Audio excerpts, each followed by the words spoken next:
موضوعی رو مورد بررسی قرار نمیدند. صادقی فرصت از زاویه بسته روی خط دروازه چرا نرفت به سمت تو؟ سلک عمری میره تک به تک بشه، سرعت بالای عمری، برخوردی که دارن با او، ادامه بازی و باز هم برخورد. اشاره دست داور یعنی اتفاقی نیفتاده. با بازیکن پرسپولیس عمری میاد پشت محوطه جریمه، توپ چجوری بیرون رفت؟ تک به تک شدن معاذ علی که اینجا میزنه و باری کلا به علیرضا پیرانوند. آفساید هم اعلام نشد، خیلی هم میتونه آفساید باشه. حالا تو برای عمری، تکل بلند رو پای عمری و اعلام نفس‌ها در سینه حبس.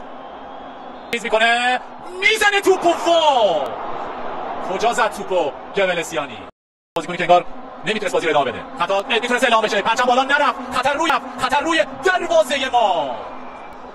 آیا این پایان ماجراجویی‌های پرسپولیس خواهد بود؟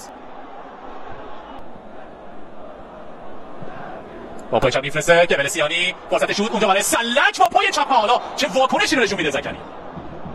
دست مخالف توپرای بیرون کرد، قبلش هم اعلام آفساید.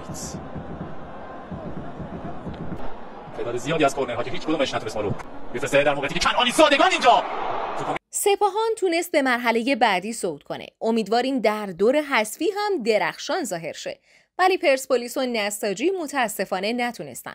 امیدواریم یه درس عبرت باشه برای مدیرانمون که بهتر عمل کنن و تیمی قوی‌تر راهی مسابقات کنن که بتونیم توی آسیا موفق‌تر عمل کنیم. البته تجربه نشون داده که چیزی به نام درس عبرت برای بعضیا معنی نداره.